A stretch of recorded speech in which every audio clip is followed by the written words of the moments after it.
avec la sclérodermie. C'était un sujet qui revenait régulièrement et que nous souhaitions aborder. Donc, merci à vous d'être là et de nous aider, c'est le cas de le dire, à y voir plus clair. Et je pense aussi que dans les questions qui ont déjà été posées, il y en a pas mal qui vont être présentées dans votre exposé et puis on répondra à la suite pour celles qui ne feraient pas partie. Donc, je vous laisse la parole et je vous souhaite bonne conférence à tout le monde. Merci de couper vos micros, vos caméras, de ne pas intervenir pendant la conférence et vous poser vos questions par le chat. Donc, c'est l'encadré discussion qui est en bas de la page. Merci à vous, à plus tard. Eh bien, bonsoir à tous. Merci de m'avoir du coup convié pour cette session donc, sur sclérodermie et œil. Donc, moi, je suis praticien au CHR de Lille et c'est vrai que du coup, c'est via Monsieur Achula qui m'a mis un petit peu dans ce topo pour discuter du coup avec vous donc, des atteintes ophtalmologiques de la sclérodermie. Pour faire un encadré très simple, sclérodermie et œil, effectivement, ce qui vous embête le plus, c'est ce syndrome sec, qui est quelque chose de très, très, très fréquent, que ce soit associé à la sclérodermie ou non. Vous verrez qu'il y a d'autres atteintes qui sont aussi associées à la sclérodermie, plus spécifiques, mais qui sont vraiment très exceptionnelles. Moi, pour faire un petit peu l'état des lieux, alors je ne suis pas forcément un très vieux praticien dans le service, mais les patients sclérodermiques, il n'y en a pas énormément. C'est quand même vraiment assez rare l'atteinte spécifique de la sclérodermie. Et je suis beaucoup plus de patients qui ont des syndromes de chevauchement avec des maladies de Gougerot. Voilà. Donc, c'est parti. Donc, un petit avant-propos.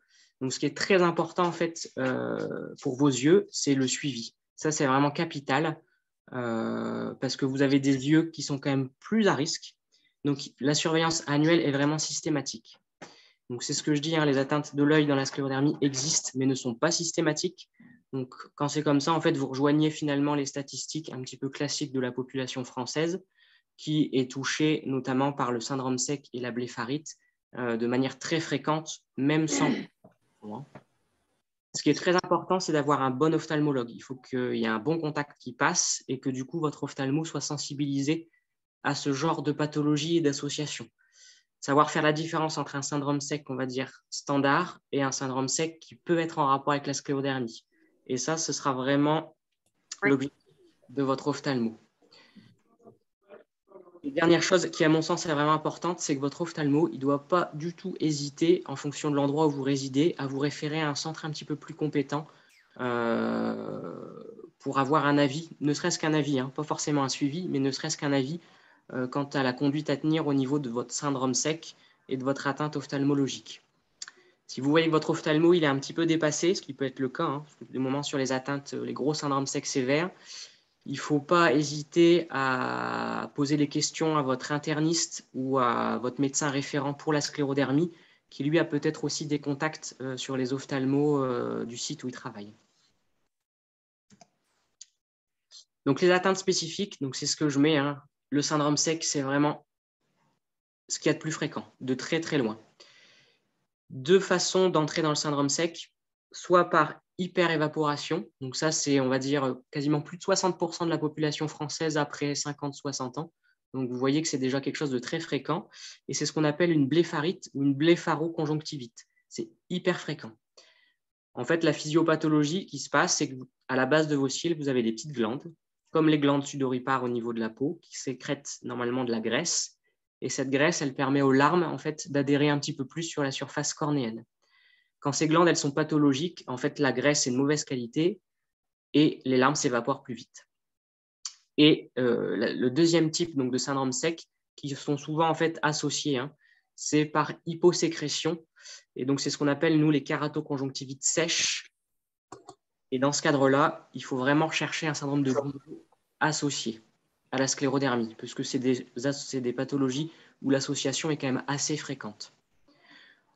Au niveau de l'atteinte palpébrale, on peut avoir donc des anomalies de la peau par l'infiltration. Ça, c'est vraiment l'atteinte primitive, on va dire, de la pathologie, hein, cette sclérose cutanée. Et donc ça, c'est vrai que ça va être tout l'enjeu de la surveillance, c'est parce que l'atteinte cutanée seule, peut avoir après un retentissement au niveau de vos yeux ou l'atteinte ophtalmologique primitive peut apparaître sans atteinte cutanée. Donc ça, c'est vraiment important. Après, vous pouvez avoir aussi ce qu'on appelle une madarose ou un trichiasis. Donc c'est les phanères, c'est-à-dire vos cils, soit qui tombent plus vite par respiration ou on va pas dire une fibrose, mais en tout cas une perte, une mort un petit peu plus prématurée des follicules, ou la madarose, en fait, c'est les cils qui deviennent blancs. Ça peut se voir aussi dans la sclérodermie. Et la dernière pathologie qu'on voit assez fréquemment aussi, c'est des anomalies de la statique palpébrale et essentiellement l'ectropion. Donc l'ectropion, en fait, c'est quand votre paupière inférieure, elle s'éverse. C'est-à-dire que les cils, en fait, on voit l'intérieur de la paupière. Donc ça, c'est assez fréquent déjà avec l'âge, ce qu'on appelle un ectropion sénile. Mais la fibrose cutanée, dans le cadre de la sclérodermie, peut aussi provoquer ce genre de choses. Une diapo pour vous donner également les atteintes rares. Alors quand je mets rare, c'est vraiment très très rare. J'ai refait un petit peu la littérature et il n'y a quand même pas grand-chose sur les autres atteintes. On peut avoir un myosis. Donc qu'est-ce que c'est que le myosis? En fait, c'est une pupille qui est plus petite que celle de l'autre côté. Donc ça, c'est par une atteinte du système nerveux autonome. Donc votre système nerveux autonome, c'est ce qui vous permet de respirer, qui vous permet d'avoir des battements cardiaques, etc. Et en fait, il y a certains nerfs qui vont au niveau de votre pupille. Et cette pupille, en fait, elle passe en myosis, notamment quand il y a beaucoup de lumière en réaction, ou à l'inverse, elle se dilate, ce qu'on appelle une mydriase, quand il n'y a pas assez de lumière. On peut avoir ce qu'on appelle aussi des patchs d'atrophie. Donc nous, c'est ce qu'on voit à l'examen clinique. Donc, au niveau de l'œil, on a une partie, donc la partie colorée qu'on appelle l'iris. En fait, on peut avoir par une atteinte vasculaire, par une ischémie des vaisseaux iriens, on peut avoir une atrophie, c'est-à-dire un secteur de l'iris qui est plus clair.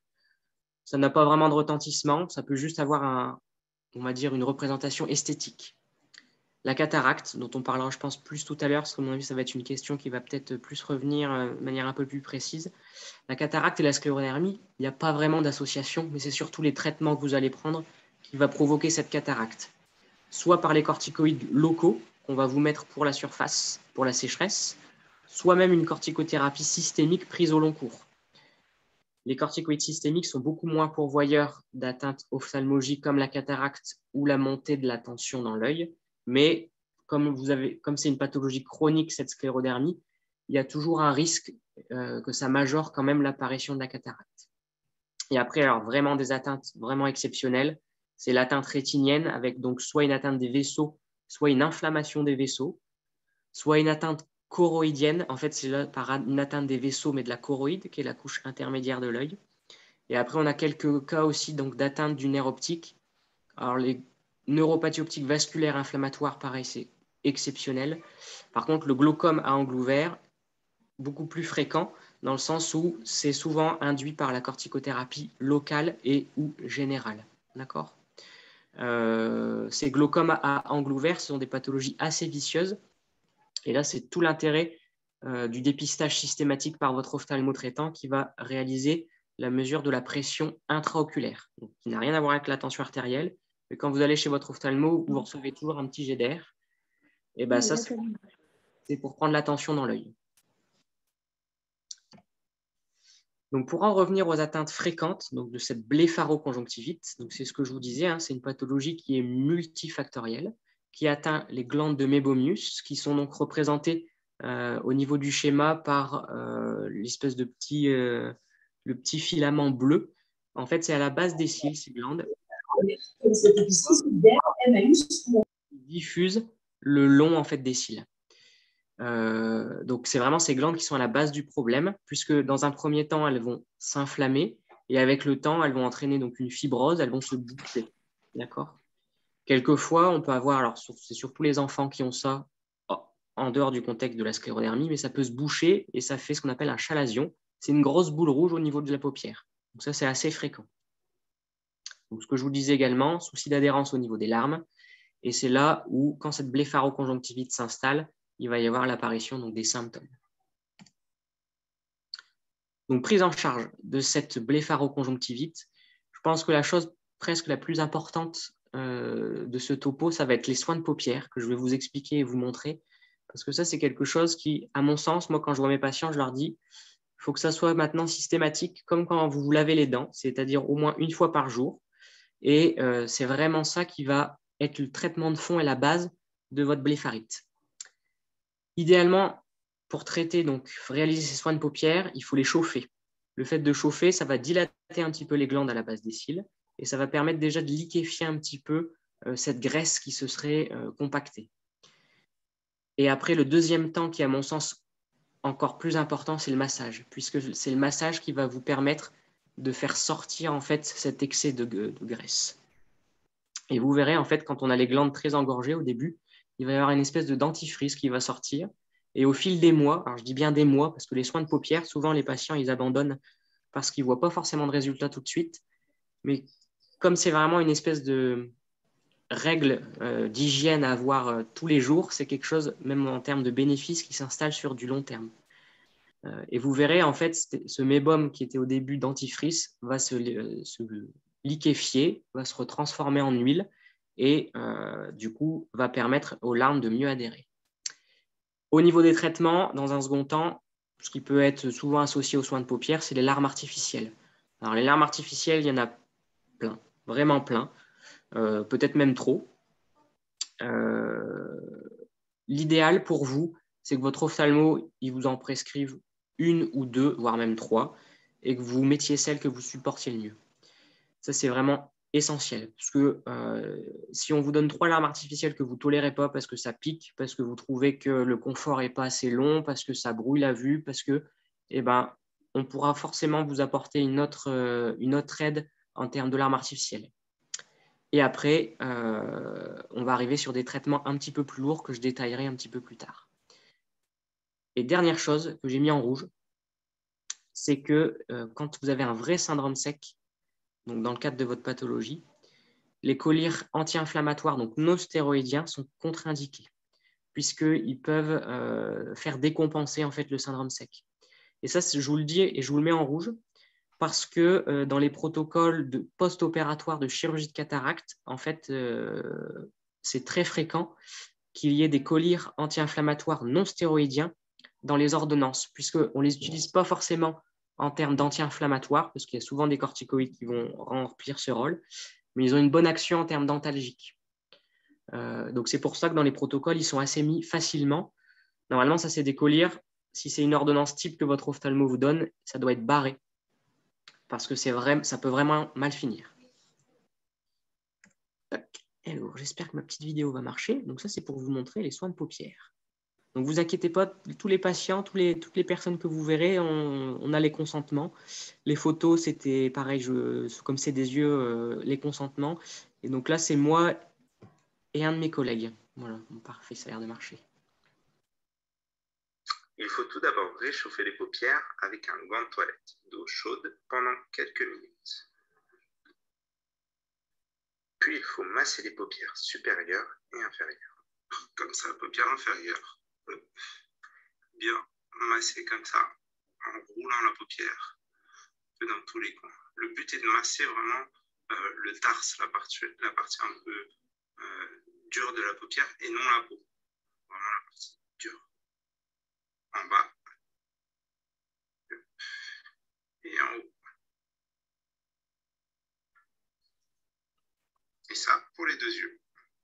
Comme vous le voyez ici au biomicroscope, ces soins de paupières permettent d'excréter le mébum qui s'est accumulé dans les glandes de mébonus, pourvoyeuses d'inflammation palpébrale.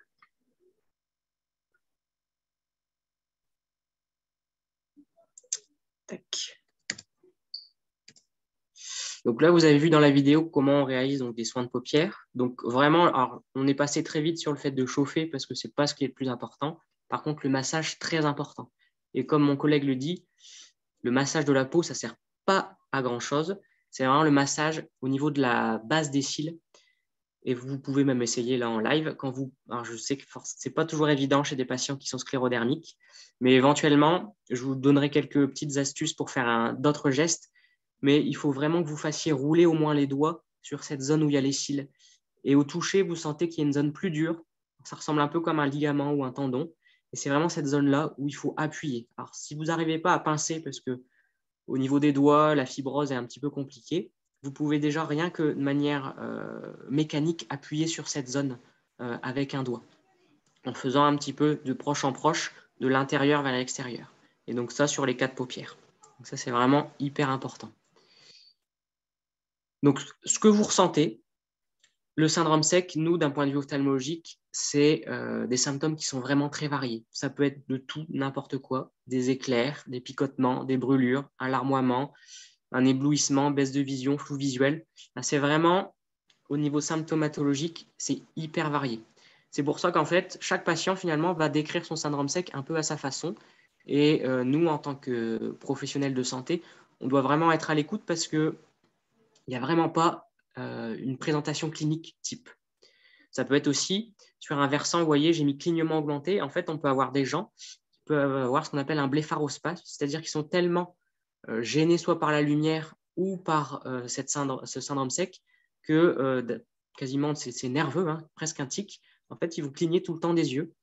Et notamment chez ces gens, alors c'est exceptionnel, mais la première prise en charge, ce sera déjà de calmer un petit peu ce clignement excessif. Deuxième chose, c'est qu'effectivement, il y a une forte composante émotionnelle pour le syndrome sec. Il y a des gens qui vont avoir une grosse atteinte cornéenne qui ne vont quasiment pas sentir. Et du coup, nous, on sera assez surpris en se disant, au niveau traitement, on va quand même mettre des choses assez fortes parce que nous, l'atteinte est quand même grave, même si la personne ne ressent pas. À l'inverse, on a des gens qui ont une symptomatologie très importante avec, d'un point de vue clinique, pas grand-chose.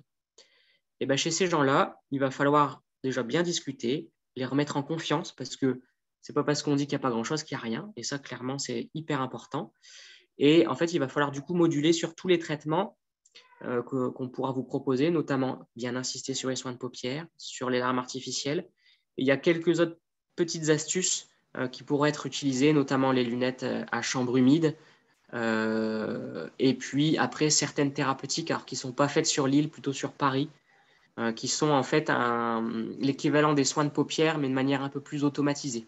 Ce qu'on appelle les Blepha Clean, LipiView, LipiFlow. Voilà. Et forcément, le syndrome sec, gros retentissement sur la qualité de vie. Et donc, c'est pour ça que nous, en tant que médecins, on a aussi cette mission de vous rassurer en fonction de ce qu'on voit.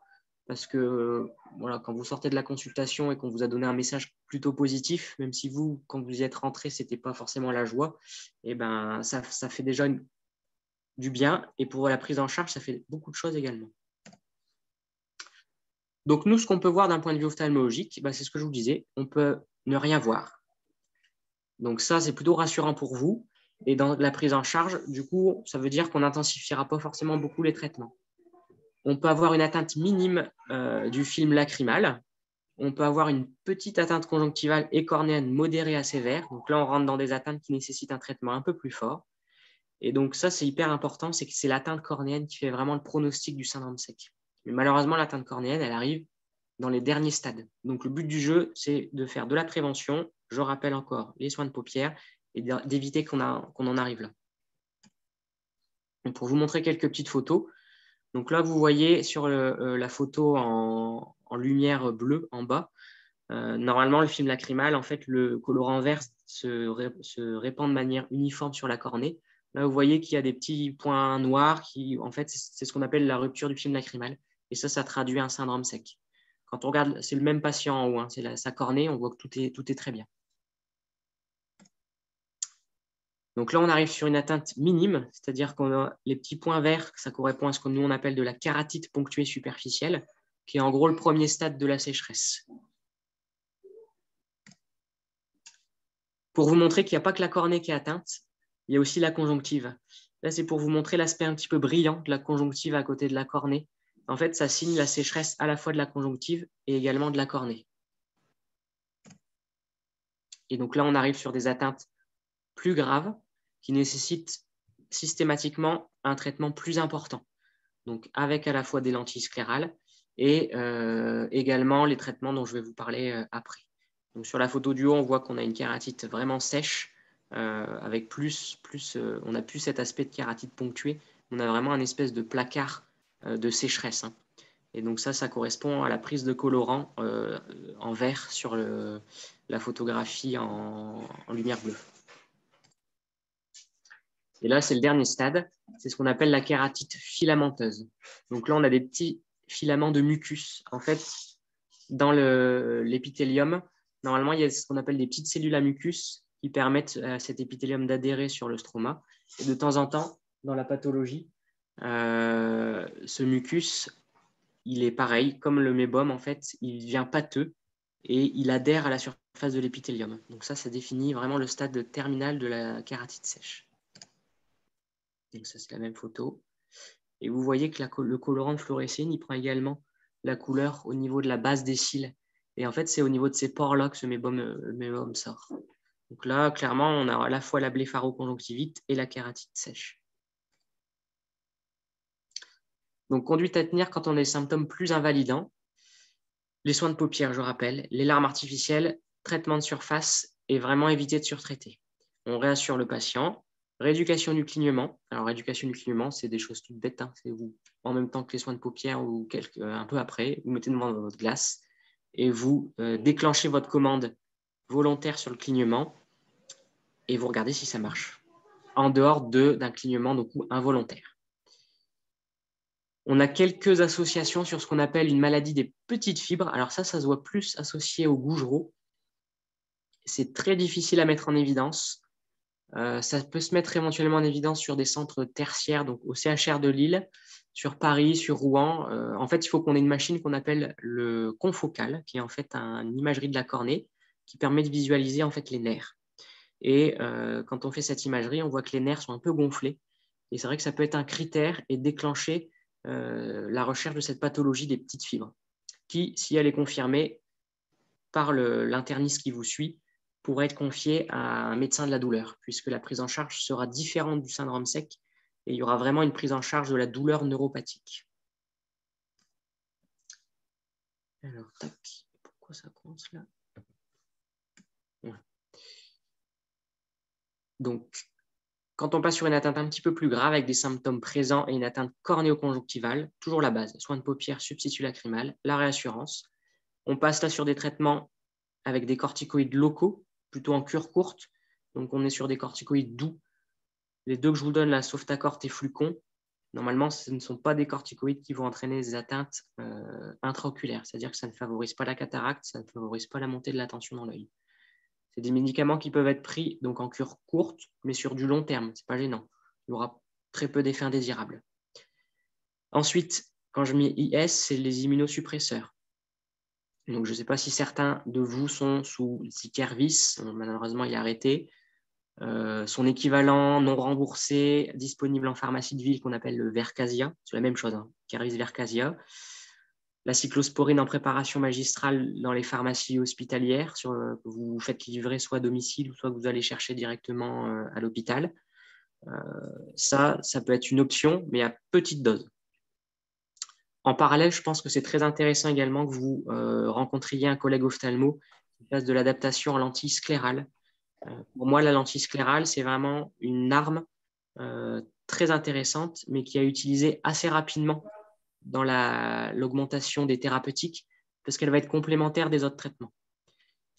Et une réévaluation, du coup, plus de manière annuelle, mais plutôt à 6 mois.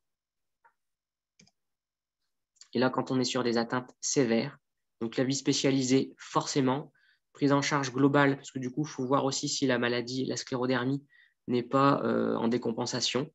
Le fait de changer un traitement de fond, ça peut éventuellement améliorer l'atteinte ophtalmologique. Les soins de paupières, les larmes artificielles, toujours. Des corticoïdes en cure courte, mais souvent un peu plus puissants. Donc là, on passe sur de la dexaméthasone. Pas en abuser parce que c'est ce type de corticoïde qui va entraîner la montée de tension et la cataracte. Et là, on passe du coup sur plutôt des immunosuppresseurs à bonne dose, justement, pour essayer de ne pas trop utiliser de corticoïdes.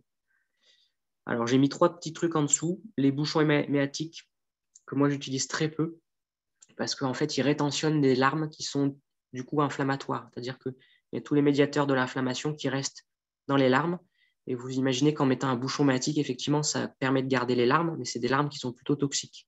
Donc, les cornets sous bouchon méatique, je me méfie. J'ai déjà eu des mauvaises surprises. Le sérum autologue, pareil, il faut que ce soit des centres spécialisés. Nolon ou sur l'île, il n'y a plus de place. On peut faire une dizaine de patients maximum. Donc, le sérum autologue, le principe, c'est qu'on vous prélève pas mal de tubes de sang. Les pharmaciens hospitaliers centrifugent Et en fait, ils conditionnent ça en forme de larmes artificielles. Et du coup, vous imaginez que c'est en fait des larmes artificielles qui contiennent plein d'anti-inflammatoires, plein de substances du coup, qui permettent la cicatrisation, qui empêchent la coagulation, etc. Donc, plein de bonnes choses. Et en dernier recours, la chirurgie. La chirurgie vraiment sur les risques, notamment de perforation de la cornée, ce genre de choses. Donc, vraiment, ça, c'est... Je donne juste le nom, mais je ne développe pas.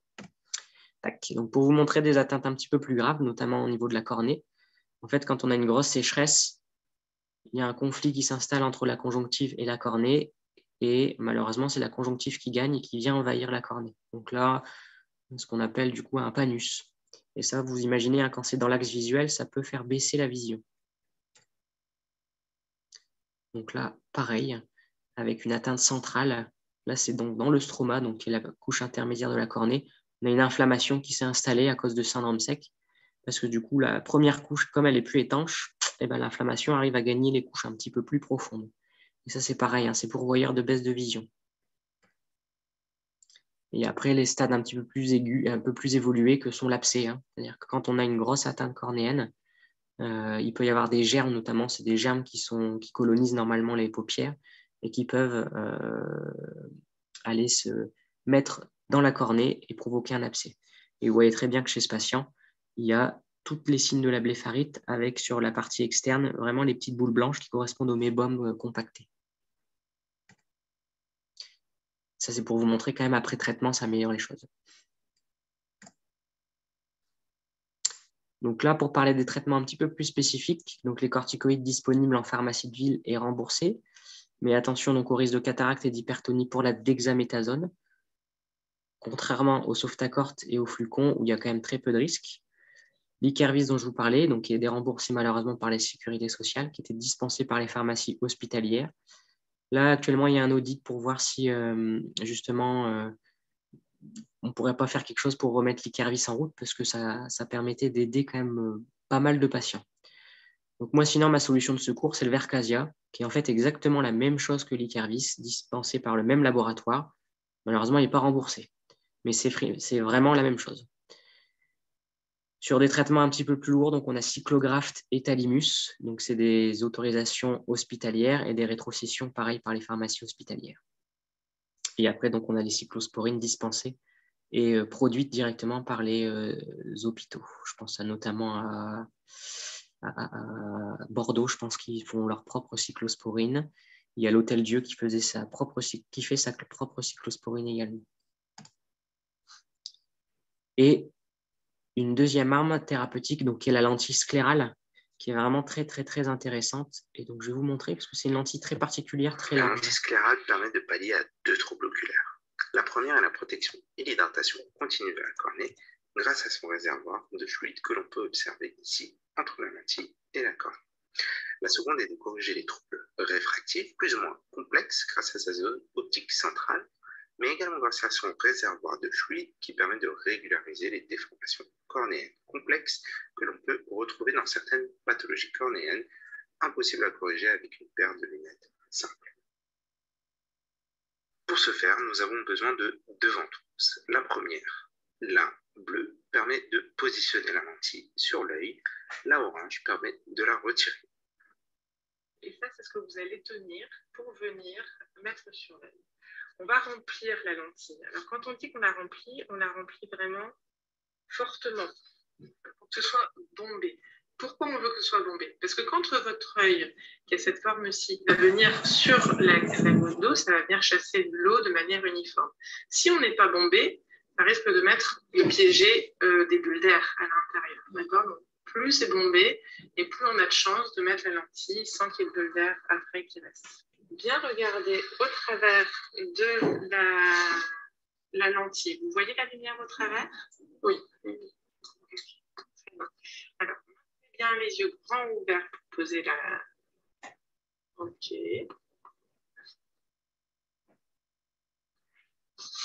Regardez la lumière, c'est elle qui doit vous guider. Allez-y, allez-y, allez-y, allez-y, allez-y, allez-y, allez-y, allez-y. Hop, quand vous êtes en appui, vous lâchez les paupières. Très bien, parfait. Pour pouvoir retirer facilement une lentille sclérale, il faut ventouser le bord de la lentille et tirer en effectuant un petit levier afin de la décoller progressivement. Super, très bien.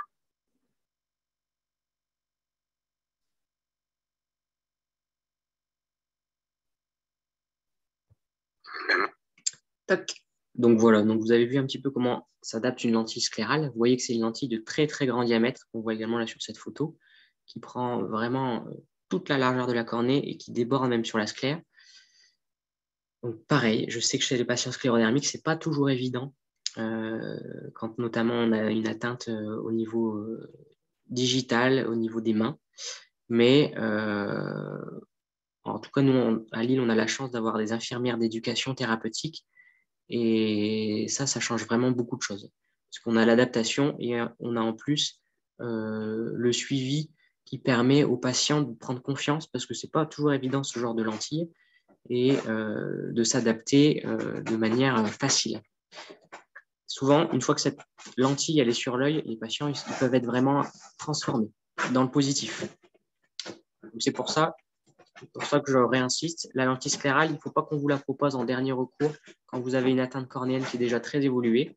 Je pense que c'est déjà bien, ne serait-ce que même de rencontrer le médecin qui va vous adapter dans un premier temps, juste pour faire éventuellement l'adaptation, de vous rendre compte, faire les manipulations. Et puis, au moins, si on doit y revenir à un moment du traitement, eh ben, vous saurez déjà comment ça marche, à quoi ça ressemble, et ça sera beaucoup plus rapide à mettre en place. Donc, quelques petites astuces chez les gens qui sont très éblouis, l'intérêt des verres photochromiques. Donc, ça, à bien faire spécifier par votre ophtalmo, parce que ça se prescrit sur les ordonnances de lunettes. Donc, c'est des verres qui se teintent à la lumière. Ça peut être une petite aide. Deuxième chose, alors là, on rentre vraiment dans les petites techniques personnelles. Les lunettes à oignon ou les lunettes style aviateur, en fait, c'est des lunettes qui ne sont pas complètement étanches et hermétiques, qui permettent quand même à l'air de circuler, mais qui sont quand même protectrices. Et chez les gens qui sont très sensibles, notamment le syndrome sec, ça c'est un des vrais soucis, c'est-à-dire que tout ce qui est courant d'air, etc., ça peut être très, très, très gênant. Et ben, ce type de lunettes, alors lunettes oignon, vous trouvez ça dans les magasins de vente de cuisine, je pense que même à Ikea ou ce genre de choses, c'est des choses qui se trouvent assez facilement, c'est pas du tout onéreux. Les lunettes aviateurs, du coup, il faut vous imaginer que c'est des lunettes avec les petits caches sur le côté, pareil, qui protègent. Je vous donne ces petites astuces parce que du coup, après, si on passe sur des lunettes à chambre humide, on est sur un dispositif médical. Et donc, du coup, financièrement, c'est quand même beaucoup plus cher. Les lunettes, elles sont avec un petit réservoir, une espèce de brumisateur. Donc, en termes de logistique, c'est des choses qui sont un petit peu plus complexes à gérer au jour le jour que des simples lunettes à oignon ou avec les petits caches sur les côtés. Et donc, c'est ce que je vous disais au début, une larme artificielle, ça ne doit pas piquer. Elle doit être confortable quand vous la mettez et dans les minutes qui suivent. Pour en revenir aux autres atteintes, sont beaucoup, beaucoup plus rares.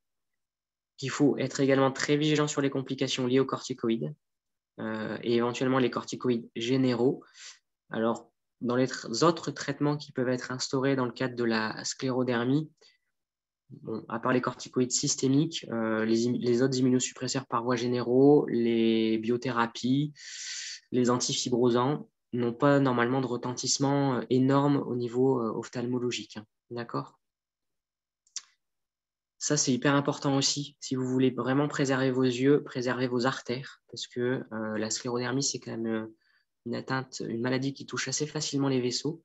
Et ce serait dommage, en fait, de faire une atteinte vasculaire un peu potentialisée par la sclérodermie, plus une atteinte, on va dire, classique vasculaire pour un régime hygiéno-diététique qui n'était pas adapté. C'est-à-dire, malheureusement, nous, comme on en voit beaucoup nos patients du Nord, c'est-à-dire manger très gras, très salé, très sucré. Le fait de manger sainement, d'avoir un régime de vie sain, ça permettra déjà d'éviter beaucoup de choses au niveau de vos yeux. Et je pense que ça, c'est pareil, c'est un des petits messages. Devant tout symptôme visuel d'apparition brutale ou rapidement progressif, il ne faut pas hésiter à consulter. Normalement, tous les centres universitaires de vos régions possèdent des urgences ophtalmologiques en dehors des urgences classiques qui sont ouvertes tout le temps. Donc, soit vous arrivez à avoir un rendez-vous avec votre ophtalmo habituel et c'est parfait, soit vous passez aux urgences ophtalmologiques et on ne vous en voudra pas, elles sont faites pour ça. Donc, j'ai repris un petit peu les questions que vous m'aviez posées, notamment sclérodermie et cataracte. Donc, c'est ce que je vous disais, hein, s'il n'y a pas d'atteinte ophtalmo, il n'y a pas de disposition particulière pour préparer la chirurgie de cataracte. Vous rentrez dans le cadre de la chirurgie standard, c'est-à-dire qu'ambulatoire, vous rentrez le matin, vous sortez le soir. Il faut juste faire attention donc, à ces colliers anti-inflammatoires non stéroïdiens qu'il faudra ne pas prendre en post-opératoire, quitte à augmenter un petit peu les corticoïdes locaux et bien réaliser la surveillance auprès de votre ophtalmo-traitant, c'est-à-dire à 1 semaine, puis à 3 semaines, 1 mois, pour voir si tout va bien. Si vous rentrez dans le cadre d'une sclérodermie avec une sécheresse importante, je rappelle encore le message de la contre-indication aux anti-inflammatoires non stéroïdiens, réaliser une surveillance peut-être un petit peu plus renforcée que la surveillance post-op classique d'une chirurgie de cataracte. Il faut être prévenu qu'il y aura une majoration quasi systématique du syndrome sec, puisque quand on opère la cataracte, en fait, on fait des petites incisions qui vont aller léser les nerfs. Et donc, le temps que ces nerfs se repoussent, et ben, malheureusement, ce syndrome sec, il est un petit peu favorisé. Et je pense que ça peut être de bon ton, c'est que quelques jours avant votre chirurgie de cataracte, n'hésitez pas à intensifier les soins de paupières et les larmes artificielles. Ça permettra de préparer la chirurgie de cataracte dans de meilleures conditions. Il n'y a pas de surrisque infectieux à la poursuite des traitements de fond, c'est-à-dire si vous êtes sous immunosuppresseurs ou corticoïdes locaux ou généraux, il n'y a pas de complications, il n'y a pas de choses à faire particulières par rapport à la chirurgie de cataracte. Ce n'est pas des traitements qui s'arrêtent comme si, par exemple, vous alliez faire une chirurgie beaucoup plus lourde, une chirurgie digestive, où là, les immunosuppresseurs généraux peuvent être arrêtés autour du bloc opératoire. La cataracte, c'est une chirurgie, on va dire, assez facile et codifiée, et donc il ne faut surtout pas arrêter vos traitements de fond. Et puis, donc, j'avais une petite question sur les implants. Donc, les implants, c'est un matériel inerte, c'est du PMMA, en fait, c'est l'équivalent un petit peu du plexiglas. Donc, une fois que c'est dans votre œil, il n'y a pas de risque de rejet. Et donc pas d'inflammation non plus surajoutée, même si vous avez donc une pathologie type sclérodermie. Sclérodermie et trauma oculaire, il n'y a pas de lien particulier, sauf si malheureusement la sclérodermie est responsable d'une atteinte oculaire propre, mais là on rentre dans les cadres exceptionnels. Il y a quand même beaucoup plus de probabilité que ce trauma oculaire ne soit pas du tout en rapport avec la sclérodermie. Donc, sclérodermie et glaucome, pareil, ce n'est pas une pathologie où il y a un lien direct entre la sclérodermie et le glaucome. Toutefois, donc c'est ce que je mets, le glaucome peut être favorisé par la prise prolongée des corticoïdes. Ça, c'est quelque chose d'important. Donc, j'en reviens pareil à mon dépistage de la pression intraoculaire. Il faut faire attention donc, à la décompensation d'une pathologie de surface chez les gens qui prennent des hypotonisants au long cours, puisque dans ces hypotonisants, il y a quand même des substances, notamment les excipients, qui, sur une surface un petit peu altérée, peuvent décompenser un syndrome sec. Donc, chez les gens qui commencent à prendre des hypotonisants pour un glaucome et qui, en plus, ont un syndrome sec évolué, je pense qu'il faut vraiment être le plus minimaliste en termes de traitement hypotonisant et réaliser une surveillance assez rapprochée pour ne pas décompenser le syndrome sec. Et en tout cas, je pense que ces deux pathologies, quand il y a vraiment un syndrome sec installé, qui nécessite un suivi au moins alterné entre l'ophtalmologiste traitant habituel et un ophtalmologiste plus spécialisé. Sclérodermie et chirurgie filtrante. Donc, quand je dis chirurgie filtrante, c'est les chirurgies de glaucome, donc les sclérectomies non perforantes et les trabéculectomies.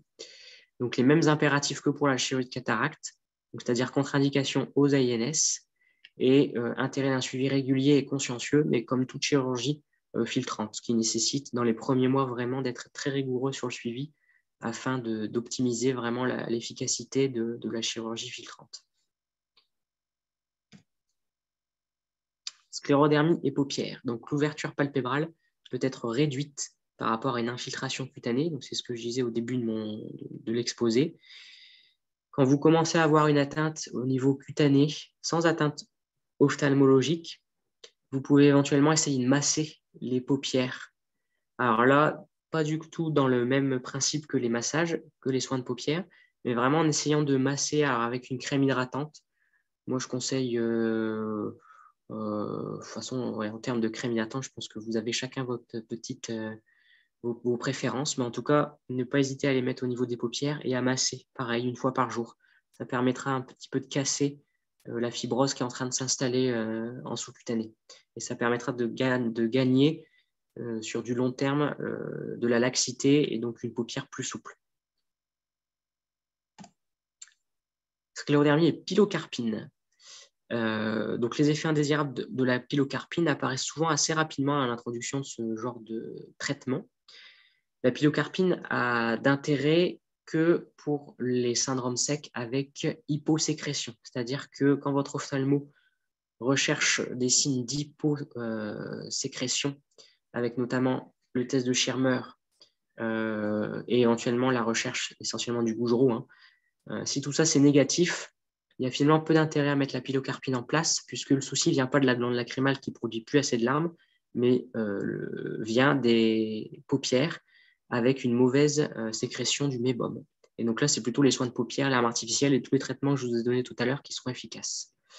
Voilà. Donc effectivement, la pilocarpine a une action sécrétagogue, et donc ça va permettre d'améliorer la sécheresse en bouche et la sécheresse au niveau des yeux. Mais ça joue que sur la sécrétion. Donc il faut que votre ophtalmo vous différencie bien entre hyposécrétion et hyperévaporation. Sclérodermie et plaquenile. Alors effectivement, le plaquenile, sur des doses cumulées, il peut avoir une toxicité maculaire.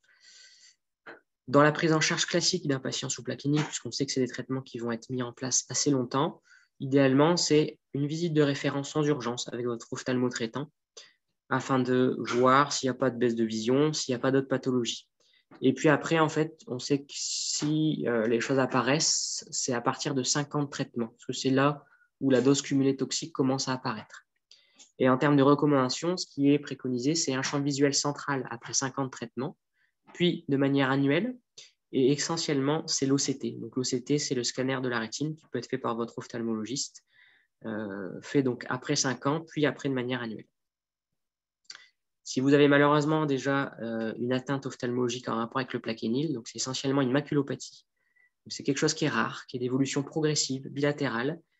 C'est une toxicité qui est dose dépendante et souvent ça va se manifester par une petite tache centrale qui peut s'étendre un petit peu, mais ça s'arrêtera là. Sauf malheureusement chez des sujets d'origine asiatique où l'atteinte peut être beaucoup plus diffuse. Et à l'inverse, épargner le centre. Donc ça, c'est la petite subtilité. Et donc, malheureusement, l'atteinte au plaquenile, c'est quelque chose qui n'est pas réversible. Mais à l'arrêt du traitement, normalement, ça arrête d'évoluer. Alors, c'est une question qu'on ne m'a pas posée, mais je pense qu'elle est assez pertinente. C'est que dans le cadre de la sclérodermie, il n'y a pas de contre-indication absolue ou même relative au port de lentilles de contact. Donc là, on n'est plus dans les lentilles sclérales qui ont une action thérapeutique, mais là, je parle vraiment des lentilles de contact standard. Il n'y a pas de contre-indication particulière. Sachant que si votre ophtalmo vous diagnostique un gros syndrome sec, normalement, il vous contre-indiquera le port des lentilles. Mais s'il n'y a pas de syndrome sec ou juste éventuellement une minime blépharite qui passe avec des larmes artificielles, les lentilles peuvent être poursuivies. Si vous voyez que vous commencez à être gêné avec vos lentilles, vous pouvez passer déjà sur des jetables journalières qui préservera mieux la cornée. Donc effectivement, d'un point de vue financier, ce sera plus cher, mais avec un moindre risque au niveau de votre œil. Et donc ça, je rappelle, chez les gens qui mettent des lentilles, ne pas prendre de bain ou de douche avec, ne pas dormir avec et ne pas utiliser d'eau du robinet pour nettoyer la lentille ou les boîtiers. Ça, c'est vraiment hyper important. Sinon, on peut avoir des catastrophes, notamment des amibes. Et c'est vrai que du coup, en y repensant, j'aurais pu mettre également sclérodermie et chirurgie réfractive. On rentre dans le même cadre, c'est-à-dire qu'il n'y a pas de contre-indication particulière. Il faut juste une bonne évaluation avec votre ophtalmo du syndrome sec. S'il est modéré et que vous êtes ultra motivé pour faire de la chirurgie réfractive, donc chirurgie réfractive, c'est les lasers pour ne plus porter de lunettes, et ben c'est possible. Alors, j'avais 2 questions qui m'ont été posées sur myosite et implant ophtalmique, et j'aurais aimé savoir un petit peu plus de détails pour mieux y répondre. Donc, on va revoir la discussion juste après. Et donc, pour finir, donc l'atteinte ophtalmo dans le cadre de la sclérodermie n'est pas systématique, loin de là. Dans la plupart des cas, elle est bénigne et vraiment, je réinsiste encore, mais intérêt de l'hygiène des paupières et d'une bonne larme artificielle qui vous convienne. En termes de larmes artificielles, vous n'êtes pas du tout contingenté sur la journée. C'est-à-dire que si vous êtes bien en mettant 15 fois des larmes artificielles, ça paraît beaucoup, mais il n'y a aucune contre-indication, il n'y aura aucun effet indésirable. Donc ça, vous pouvez y aller. Et donc malheureusement, la sclérodermie, dans de rares cas, nécessite une prise en charge spécialisée où, quand on prendra en charge de manière générale l'œil, il faudra qu'on prenne bien en compte vos traitements associés, puisque c'est ça éventuellement qui peut décompenser une pathologie ou l'aggraver. Si on est sur une atteinte sévère liée à la sécheresse, mettre les traitements adéquats. Et comme j'ai rappelé, donc il y a quelques atteintes qui touchent les structures intraoculaires, mais bon, c'est presque anecdotique. Voilà.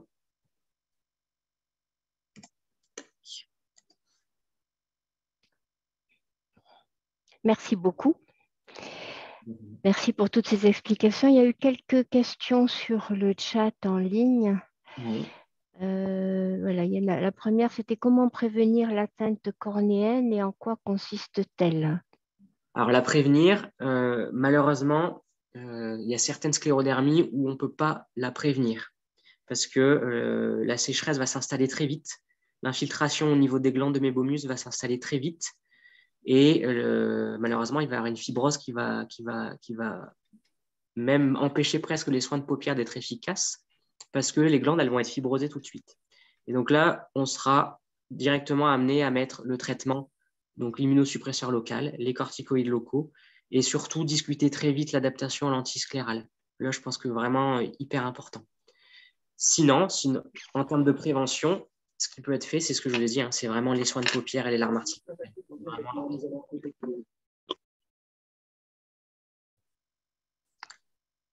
Alors, il y avait une autre question.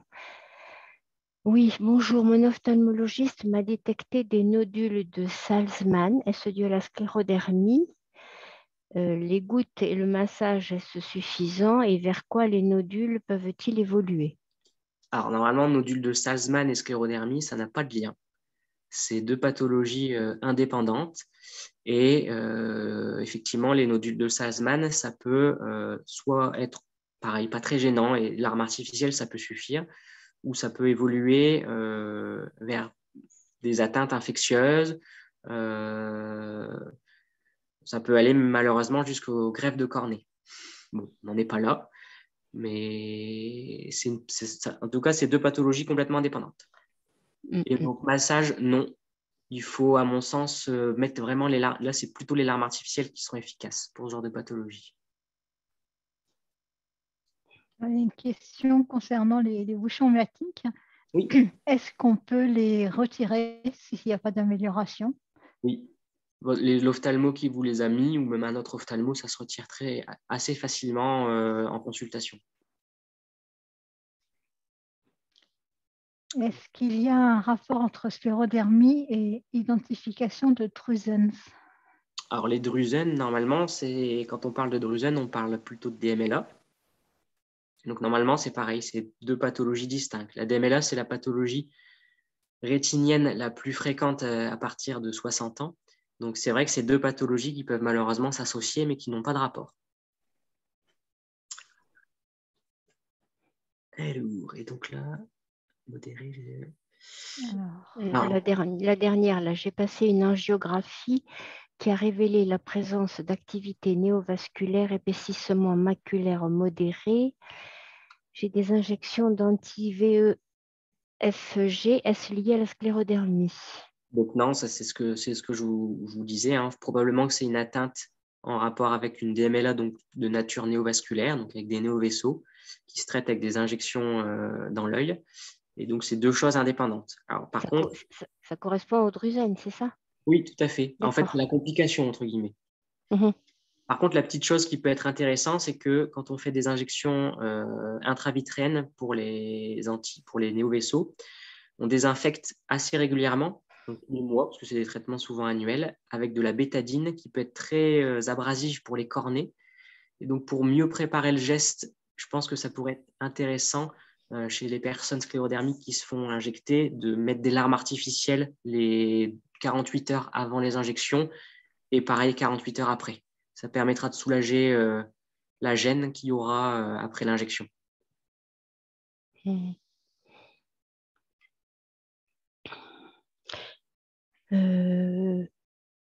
y a quelqu'un là, il y a la première au-dessus. Oui, est-ce qu'il y a dans chaque centre de référence un ophtalmo connaissant bien les cas de sclérodermie? Et ben normalement, oui. On Normalement, espère. oui, oui, oui, tout à fait. Normalement, oui, dans les grands centres hospitaliers, il y a toujours des ophtalmos référents. Alors souvent, si c'est pas étiqueté comme tel, soit il faut demander avec l'interniste qui vous suit, qui lui a son médecin fétiche entre guillemets. Et donc souvent, ça c'est la bonne association. Sinon, deuxième chose, il faut regarder le spécialiste de la cornée dans le service d'ophtalmo où vous voulez aller. Ce sera souvent lui qui sera un peu référent des syndromes secs compliqués. Voilà.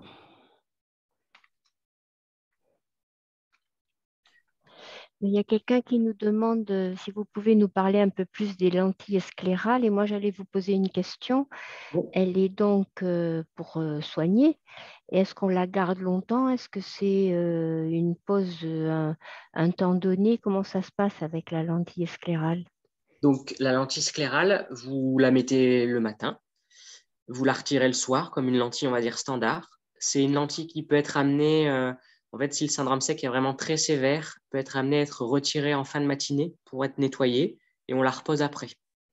Comme ça, en plus, ça laisse un temps à l'œil de respirer un petit peu et ça permet de mettre les collyres éventuellement qui seraient à mettre le midi.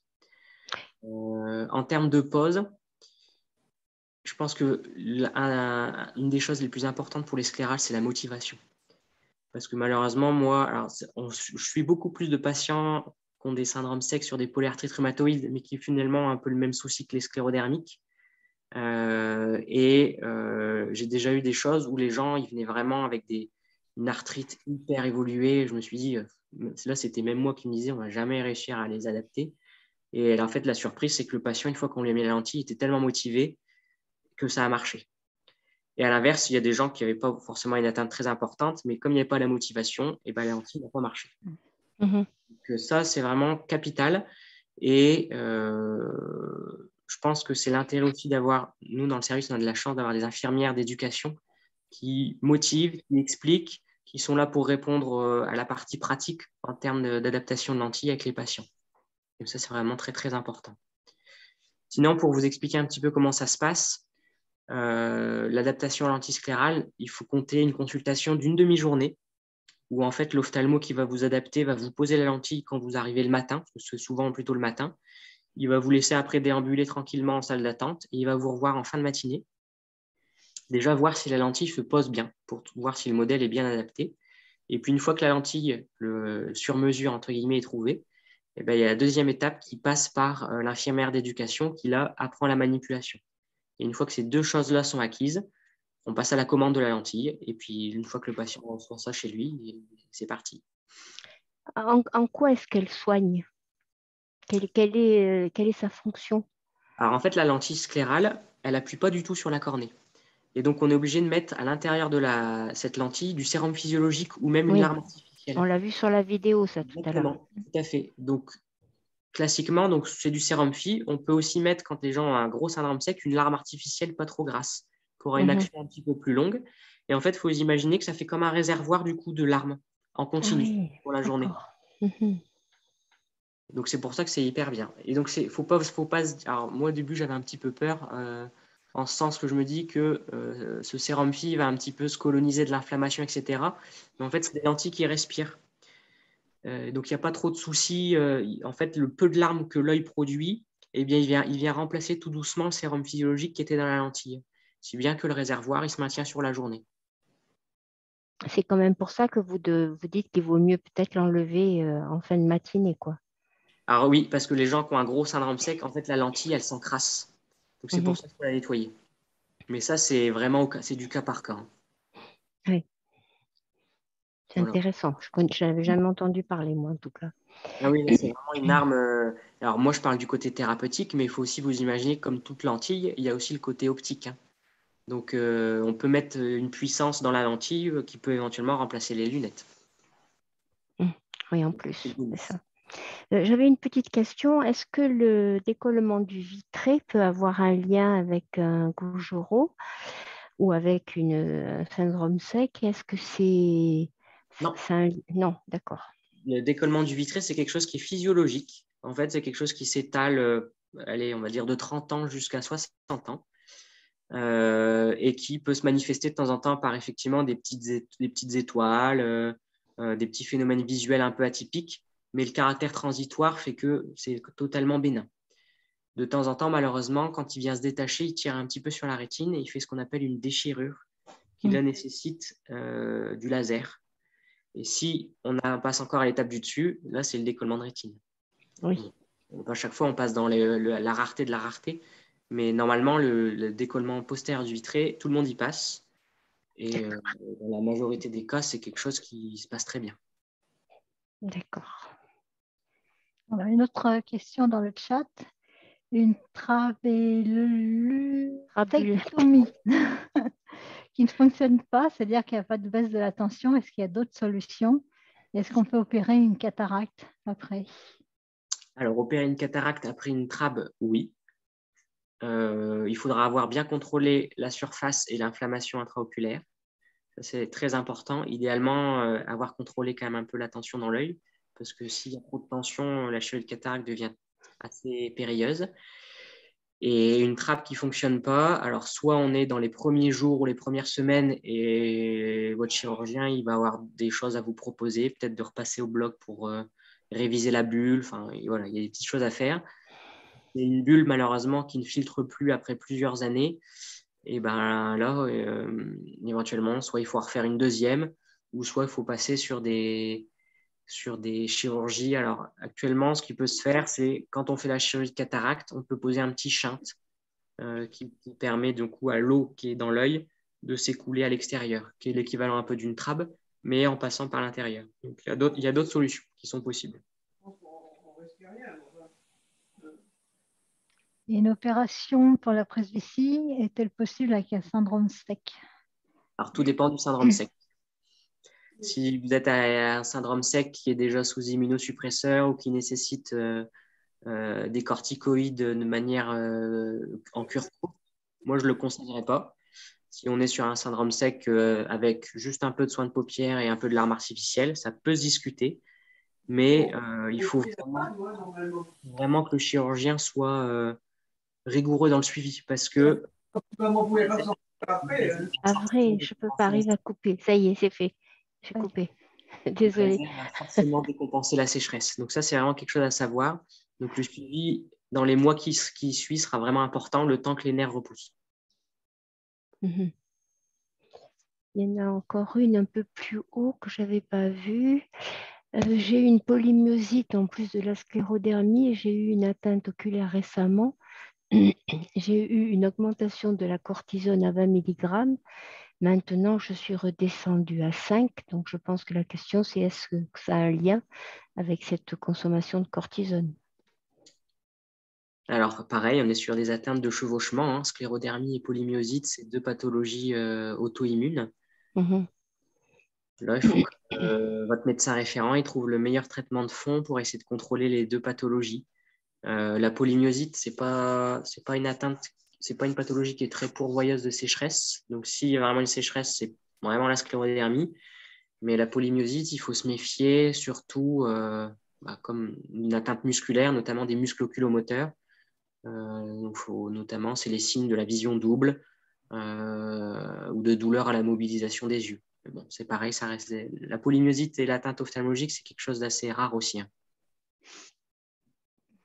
Il y avait une question là-haut de Chantal. Ah, mais non, je l'ai posée, c'est bon. Il y en a encore une à la fin. Tu la donnes, Laurence? Alors, mon ophtalmo a-t-il raison de retarder l'intervention de la cataracte à cause d'une sécheresse sous cyclosporine, due à la cyclosporine? Et ben alors ça, c'est une question, c'est presque un débat. Vaut mieux opérer une cataracte débutante qui sera plus facile de manière chirurgicale et dont les suites opératoires seront plus faciles à contrôler, même sous cyclosporine. À l'inverse, si même sous cyclosporine, la surface n'est pas du tout contrôlée, il faut que ce soit une discussion entre vous et votre ophtalmo parce que la chirurgie de cataracte va encore décompenser les choses. Mais en même temps, attendre plus, c'est prendre un petit peu des risques que derrière, la situation, à chaque fois, ne fera que se décompenser un peu plus. Donc, c'est une question compliquée. Ça peut être éventuellement une période où votre ophtalmo il peut vous proposer également une adaptation antisclérale. Est-ce que ça permettra à la surface de s'améliorer un petit peu? Enfin, là, c'est vraiment le moment d'optimiser un petit peu les choses. Et puis, moi, chose que je fais également quand mes patients éventuellement ont une sécheresse modérée, je ne dis pas sévère, mais modérée, chez qui on doit opérer une cataracte prochainement, avec seulement de la cyclosporine, une cure courte de corticoïdes peut également être réalisée. Donc, une quinzaine de jours avant, vous mettez donc du Tobradex, Fibrocadron ou Dexafri. Et comme ça permet de vraiment nettoyer la surface. Et comme ça, la chirurgie de cataracte se passe quand même dans de meilleures conditions. Voilà. Et le suivi est-ce que vous conseillez une qualité de larme particulière pour la nuit? Alors moi, ce que je prescris pour les déficits, l'Aquarest. Donc, c'est fait partie des larmes qui sont assez grasses. L'Aquarest, le Liposique aussi, qui peut être pas mal. Donc, ces deux larmes, quand vous allez les mettre, ça va vous flouter la vision, ça c'est clair. Oui, oui. Mais qui sont assez grasses. Je ne recommande pas la vitamine A, j'aime pas trop. La vitamine A, ça laisse des gros dépôts le matin. Donc, sinon, il faut nettoyer. Il faut être très rigoureux sur le nettoyage au sérum Phi. Ça peut même laisser des dépôts. Voilà, je ne suis vraiment pas fan de la vitamine A. Et si vraiment vous aimez la vitamine A, il vaut mieux mettre de la Vitanui, qui est de la vitamine A sans conservateur. D'accord, merci. Voilà. Et sinon, moi, sur mes larmes artificielles, un petit peu de première attention, j'aime bien donc, le Cassionorm, qui aura un aspect un petit peu laiteux dans la pipette, mais en fait, il apporte un petit peu de graisse. Donc, dans le cadre des blépharoconjonctivites, ça fait partie, moi, de ma première intention sur les blépharoconjonctivites. Et après, c'est ce que je vous disais, hein, il faut vraiment utiliser les larmes artificielles qui vous conviennent le mieux. Ça, c'est vraiment... Vous pouvez nous redire le nom là, du premier? Cassionorm. Merci. Tu as d'autres questions? Non, j'allais dire, apparemment, il n'y a pas d'autres questions. Si, il y en a une, et l'acide hyaluronique. C'est Chantal, je pense, c'est pour les yeux. Oui. Alors, l'acide hyaluronique, en fait, c'est quasiment la base de beaucoup de larmes artificielles. Oui. En fait, c'est la base, on va dire, des larmes artificielles. Donc, il y en a de plus ou moins. Ils jouent sur les concentrations. Donc, on en revient à la même chose. Hein. Vous utilisez celle qui vous convient le mieux. Mais oui, l'acide hyaluronique, c'est un peu la base de la larme artificielle. D'accord. Bon, je crois qu'on a répondu à toutes les questions. Alors, j'en ai juste une pour Dr Boulot. On a beaucoup parlé des lentilles sclérales qu'on ne connaissait pas forcément. Est-ce qu'un petit article pour notre revue serait possible? De quel type? La présentation des lentilles sclérales, pour quel usage, comment? Eh bien, il faut que je joue avec... oui, vous nous donnez une date.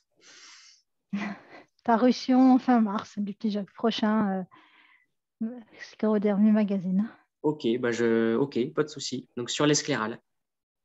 Ah, merci. Ouais, je pense qu'il vaut mieux déjà cibler les sclérales, parce que franchement, je crois qu'il n'y avait pas grand monde qui était présent ce soir qui connaissait. Hein, donc, et ça semble être quand même une solution de soins et de confort aussi important. Donc, si ça peut aider du monde, pourquoi pas?